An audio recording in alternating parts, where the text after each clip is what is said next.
Good morning प्यारे बच्चों, मैं हूं आपकी एजुकेटर पूर्णिमा और हम करेंगे वर्कशीट नंबर 25। सब्जेक्ट आपका हिंदी है, कक्षा 7वीं और डेट है 22 दिसंबर। प्यारे बच्चों, क्या आपने कभी किसी समारोह जैसे जन्मदिन, पिकनिक आदि का आयोजन किया है?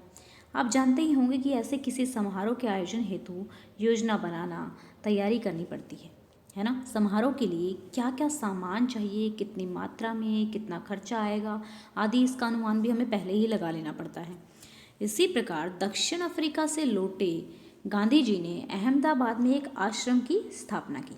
उसके प्रारंभिक सदस्यों तथा सामान आदि का विवरण हमें आश्रम का अनुमानित व्यय नामक पाठ में मिलता है। आइए इस पाठ से लिए गए इस गद्यांश को पढ़कर प्रश्नों के उत्तर देकर जाने कि हमने क्या सीखा। ठीक है। आरंभ में संस्था में 40 लोग होंगे। कुछ समय में इस संख्या के 50 हो जाने की संभावना है। हर महीने औसतन 10 अतिथियों के आने की संभावना है।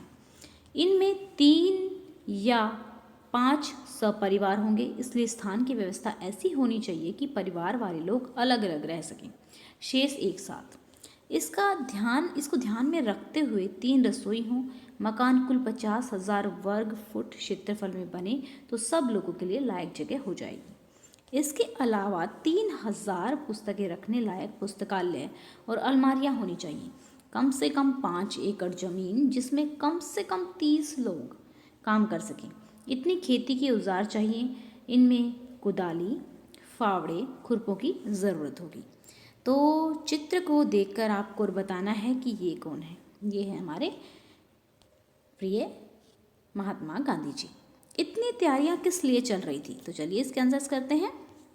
ठीक है। इतनी तैयारियां किस लिए की जा रही थी? अतिथियों के ठहरने की व्यवस्था करने के लिए इतनी आएगा, ये इनती लिखा हुआ है, इतनी तैयारियां की जा रही थी। ठीक है। फिर है नेक्स्ट, हर महीने औसतन कितने अतिथियों की संभावना थी? हर महीने औसतन 10 अतिथियों के आने की संभावना थी। सपरिवार आने वाले अतिथियों के लिए क्या व्यवस्था होनी चाहिए थी? वर्कशीट में क्या लिखा हुआ है? सपरिवार आने वाले अतिथियों के लिए ऐसे स्थान की व्यवस्था होनी चाहिए जहां परिवार के लोग अलग अलग रह सकें और रसोई घर की व्यवस्था भी होनी चाहिए। ठीक है। तो नेक्स्ट है, क्या आपने कभी अथवा बागवानी से संबंधित कार्य किया है अथवा किसी को खेती करते हुए देखा है? इस आधार पर आप बताइए कि खेती करने के लिए कौन कौन से औजार चाहिए। हाँ, मैंने खेती करते हुए देखा है। खेती करने के लिए ट्रैक्टर, हल, हैरो, फावड़ा, खुरपी, कुदाली आदि की आवश्यकता पड़ती है। ये सभी को पता होगा, सभी ने खेत में देखा होगा। अगर हमारे घर के खेत नहीं होते हैं तो कम से कम जो हमारे नाना मामा या फिर मामी या फिर दादा दादी होते हैं तो उनका घर में तो हमने कभी ना कभी, तो हम गांव में गए ही होंगे, तो वहाँ पर हमने ये औजार देखे हैं। नहीं तो हमने जो माली होता है उसके पास भी देखे हैं ये सब, तो ये हम लिख सकते हैं। तो स्टूडेंट्स, ये थी हमारी आज की वर्कशीट। अगर आपको मेरे पढ़ाने का तरीका पसंद है तो आप मुझे सपोर्ट कर सकते हैं। वीडियो को लाइक करना है, 500 लाइक्स तक पहुँचाना है। एंड जूम एजुकेशन 6, 7, 8 को जो चैनल है जिस पे हम लाइव क्लासेस लेंगे आपकी मैथ्स एंड साइंस की, उसका जो लिंक है वो मैंने डिस्क्रिप्शन में दिया हुआ है। आप नीचे डिस्क्रिप्शन में से जाके इसको सब्सक्राइब कर सकते हैं। Thank you students, have a nice day, may God bless you. आपको अच्छे से पढ़ाई करनी है, ठंड से बच के रहना है। ओके।